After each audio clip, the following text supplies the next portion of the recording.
Hello and welcome to our program Where God Weeps, a program where we speak to experts about the suffering and persecuted church around the world. Today we are considering the country of Malawi, a largely agricultural country in the Southeast Africa, known as the warm heart of Africa, for the friendliness of the Malawian people. Showing of hospitality to the guest is an essential Malawi custom. The over 14 million population is officially 80% Christian and 14% Muslim. To tell us more about the situation today in Malawi, it is my privilege to speak to the Bishop Martin Mtumbuka, Bishop of Karonga in Malawi. Monsignor, welcome to our program. Thank you very much. Thank you.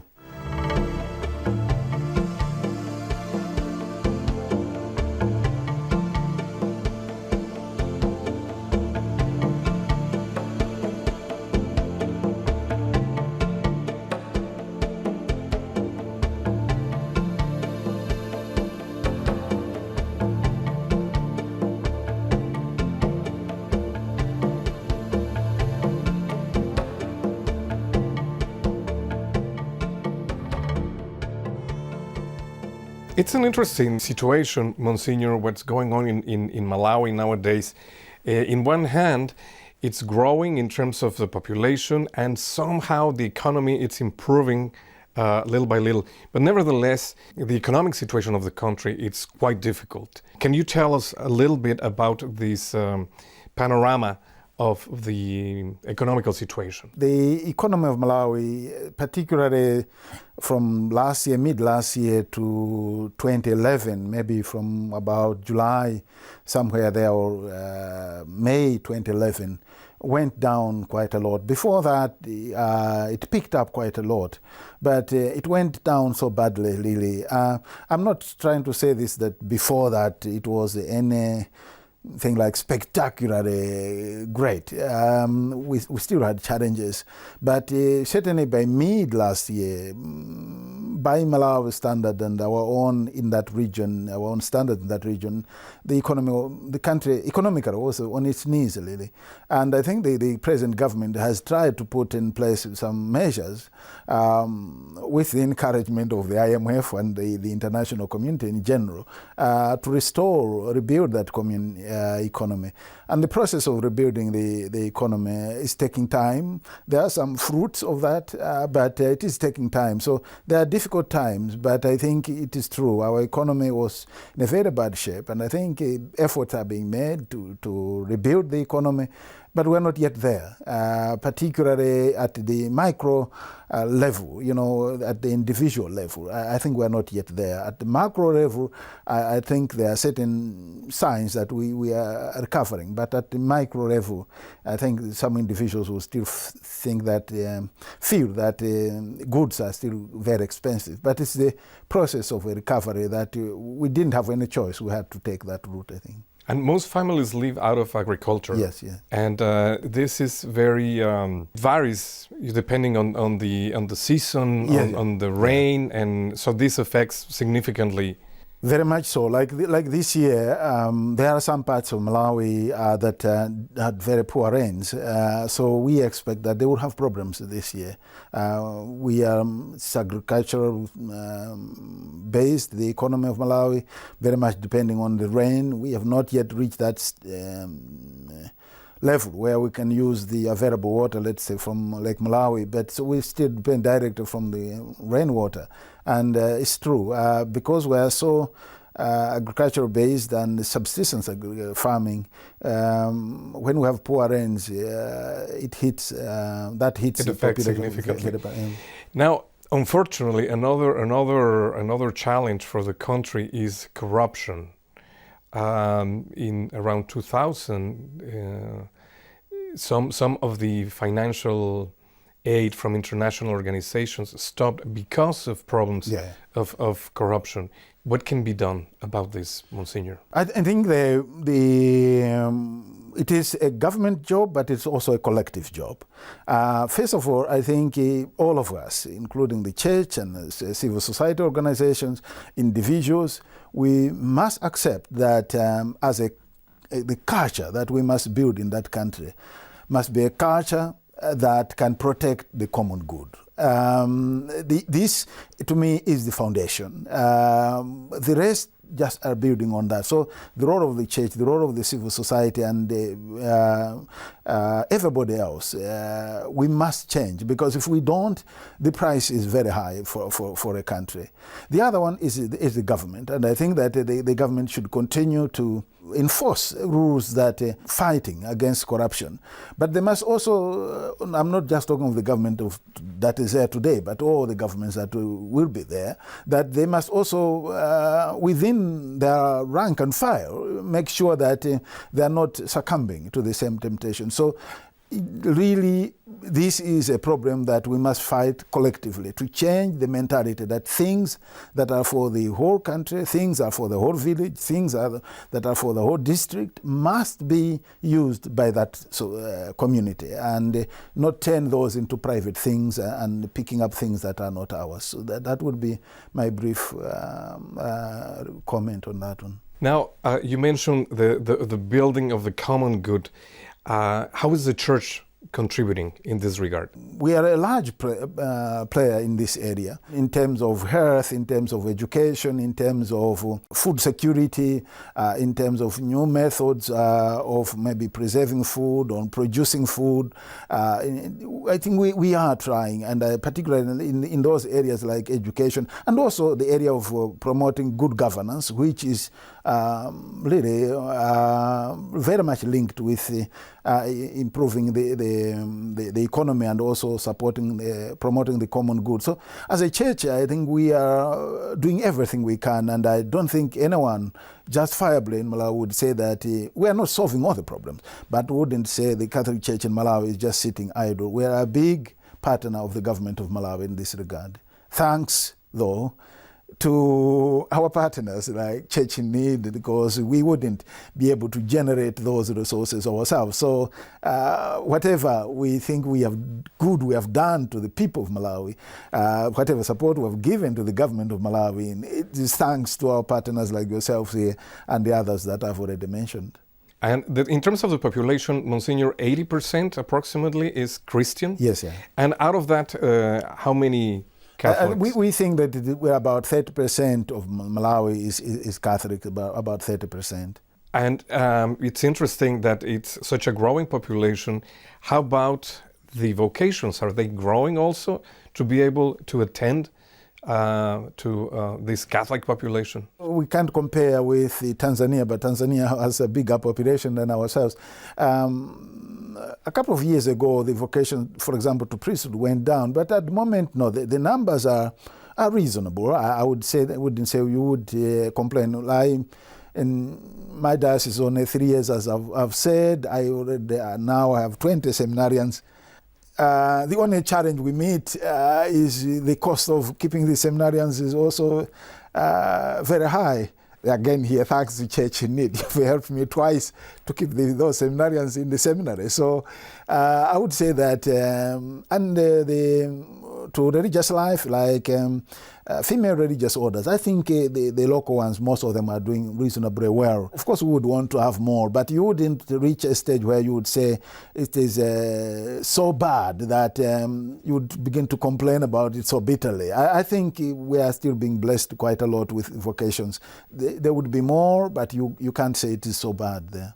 What are your priorities in your diocese besides increasing vocations? I think they are twofold. They are the typical traditional pastoral and then social ministries. I think the pastoral ones, the Diocese of Karonga covers the part of the country that is very, very, very remote. In terms of movements of goods, movements of people, then different dialects are being spoken there, and in terms of development as well, except the eastern part in Karonga close to the lake, but when the western half is quite remote. So remember, it was part and parcel of a very big diocese which covered a third of that country. So it is strengthening the role of local church leaders, for example, the lay leaders and the catechesis, deepening the faith of the Christians themselves, at family level, at small Christian community level, at the outstation level.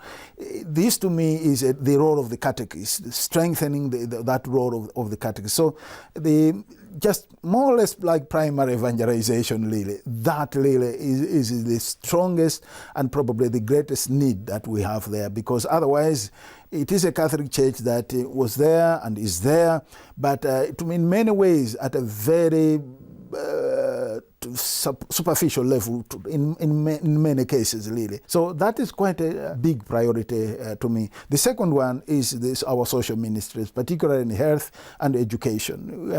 We really have to work so hard. There are some parts of that diocese there, like the participation of girls in education is so low that you cannot move forward much. So these are the two prongs of my preoccupation. After that, of course, is the infrastructure of the diocese, which I think would not make sense unless we tackle the other two that I've mentioned. Well, and basically it is really in line with the challenges that in general the Church in Africa is facing, and really around the world, strengthening the formation of lay people and getting them involved in the church activity and pastoral work. Yes, yeah.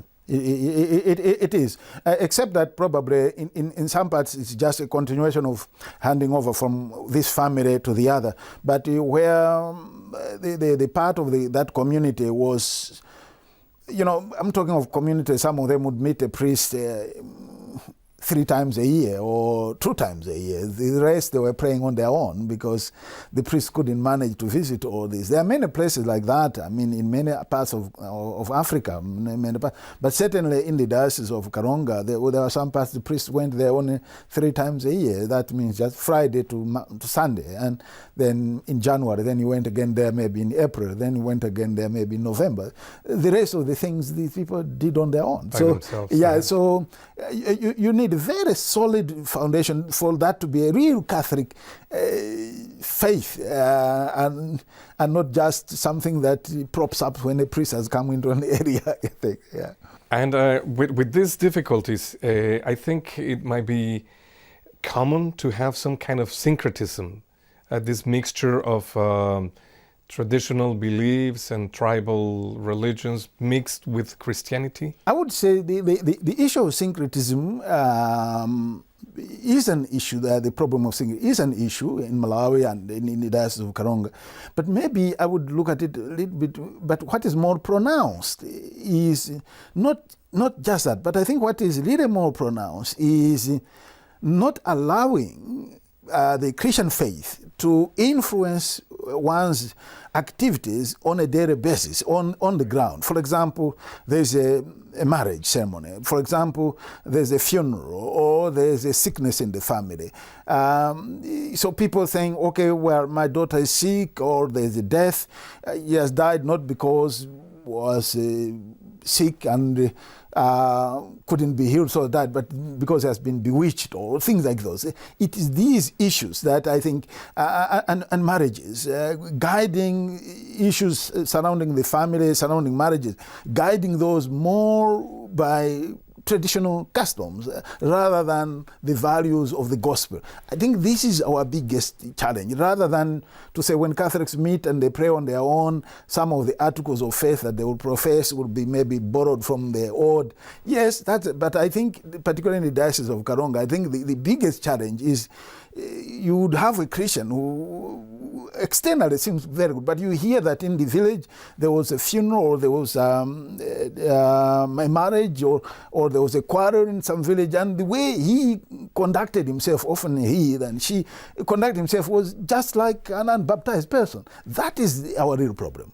So resolving conflicts by axing one another, or knifing one another, or chasing away a wife because could not give birth to a son, or not to give birth at all, things like those, just like as if we are unbaptized. To me, this is the real problem that we're facing. A big challenge. The real challenge, yes. Now, you are starting a very large, important project in your diocese, which is a new cathedral. Do you think that the building itself will influence to solve somehow this kind of going deeper into the living of the faith? Yeah, I would say it do not solve all the problems, but I think the cathedral has a number of factors. One is the presence, amplifying our presence. But secondly, I think becoming a symbol of unity, because that is the church where most of our religious activities would take place, like ordinations and so forth. But I think that what should have been the cathedral in 2010, when the diocese was created, had been destroyed by earthquakes in January 2010. So we had to build something new, because the one which was there is not there. So it's not like what the Pope Benedict said, we are raising the church of St. Mary's to cathedral. We didn't find it suitable. No, it's so badly damaged that it can't be used. So, but otherwise, in terms of the presence, and in terms of as a symbol of unity, I think that it will play. But on its own, it wouldn't be solve these problems. It has to be supported by all the other pastoral initiatives that I've talked about. A building is a building, but what you need it's the pastoral life going inside. Yes.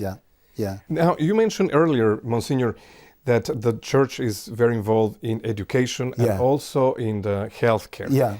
Unfortunately, I have some statistics here about AIDS in Malawi are pretty alarming in terms of the number of people infected, how many people get infected by day. Yeah. I mean, that's really outrageous, Monsignor. I don't know if this is accurate, but this is statistics mentioned 250 people get infected by day. Yeah. It's quite staggering. I think the HIV/AIDS problem is a huge problem in Malawi. Among the adults, it would seem that the statistics, the older ones, the statistics are slightly better. But certainly among the youth, the statistics are quite bad. But regardless of which age group, we are fully aware that this is a very big problem for us. I think that we are doing all we can. Of course, ourselves and the government, we are tackling this where we want to fight the same problem, but we are fighting it from a different perspective. We believe that there are certain values that should guide our behavior as a response to this pandemic. But it goes back to what I was saying before, not that I'm trying to condemn anyone, but I think that as a society, if we can adhere to certain values, particularly in the whole field of morality, I think we would be providing probably the most lasting and most effective response to this. Maybe just to add on to that is that because of the varied problems that we have in the area of cultural practices that are harmful to society today, the issue of HIV/AIDS, the issue of catechesis, we are trying, I think even as a diocese, to try to come up with different ways of responding to that, but also as a country, as a conference. You know, something that I notice when you speak, Monsignor, you're very alive and you're full of hope. And how do you keep that sense and that fire in your heart as a pastor and caring for the faithful, and always with hope, always, with so many challenges, economic and health and education, and a cathedral coming down with an earthquake, it's like, oh my God, what else can go wrong? But you're still, you can project that hope. How do you keep that? It's very Malawian to take that kind of attitude. But I think you are right, Jonas. I think on one hand, if you are placed with a responsibility like what I have, founding a new diocese, not completely from scratch because the Christians were there, they were baptized, but administratively and infrastructurally, I think you really have to believe that the one who has asked us to do this will see us through it. And all my brothers and sisters in faith in that church, the church of the Diocese of Karonga, are looking up to me to lead the way. I cannot be the one to start mourning that we are lost. Then what about all those people who are behind me? But I think I'm not doing this just for their sake. I believe that the work we have been given is very challenging, but it is not greater than that of the missionaries who went there first, either German, from different parts of the world, Dutch, French, and they went there under very harsh conditions, and they worked so hard. And I think, and then even the apostles, they worked so hard under very harsh conditions, of course, and not leaving out our Lord himself. So I would say that you cannot do this work without believing that it will succeed. It may not succeed during your time, it may not succeed during your immediate successor, but you plant the seed, you water that seed during your time, it germinates, someone else picks it up, and you just do your part. And I think my role is just to do my part and to encourage my fellow Christians in the diocese that this is a challenging moment, but we have a responsibility. Let us fulfill our responsibility. Other generations will continue, and at the end, the glory will be given to the owner of this project, namely whatever we are doing. Yeah. And what do you want the Universal Church to know about your needs? I would say that, first of all, I think they know that the Malawi Church, we are doing all we can, like all other brothers and sisters elsewhere, to continue with the evangelization work that was given to us by people who were there before us. I think we also want to say that we are a church that I think is trying to do its very best under some very difficult circumstances, but we are moving on. I think we would also want to say that we are grateful for all the support that is given. We are not taking any of this support for granted. But in terms of the Diocese of Karonga, of course, we have infrastructure needs. We are a new diocese, so one of the needs I'll be discussing with Mark and the other people afterwards. We don't have a marriage tribunal. The other thing that is very close to my heart is not a TV station like where we are here, but a radio. I have 10 priests in that diocese, a very difficult terrain. Most of them, you can't reach them. Even if you had a car, your car couldn't get there. Some other places, you can't even cycle there. You just have to walk to there. I feel that the best way is to have a radio that can take my message and the message of all other preachers to all those parts of the diocese, from the pastoral front, about our culture, about our economic development, about the HIV/AIDS you were talking about. I think that it is probably the best I can do, really, to reach as many people as possible there. But I think, in one word, I would like the world to know, yes, we have challenges in Malawi. Yes, we have challenges in the Diocese of Karonga, but we are grateful for the support we have been given so far. We are grateful to Church in Need. We are grateful. And we hope that the help you have given us is not the last. we are still counting on your support, really. We are very grateful. And it will happen, yeah. God willing. And just my last question, Monsignor, because we're running out of time. But you have a very interesting Episcopal Model. What is it and why?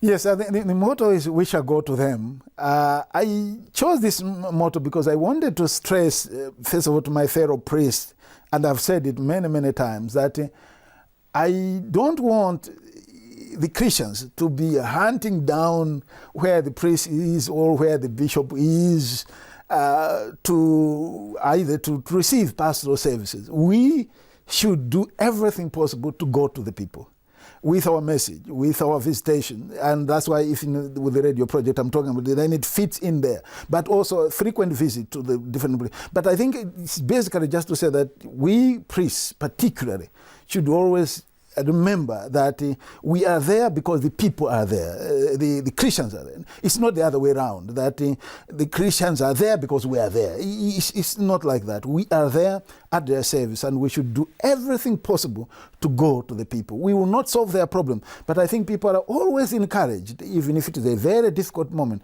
If they say, we had a problem in this family and Jonas he came to visit us. You see, that's how they will put it. They will not say he came here and solved our problem, because you can't solve all the problem. But they will say, at that critical moment, my brother was here. At that critical moment, my cousin or my friend came. And I would like that with all those varied problems that Malawians have, at least they should say, but the priest was here, but the bishop came to visit us. So I would like that we go out to the people with the message of hope, the message of challenging the people, but we are always at the service of the people and not the other way around, really.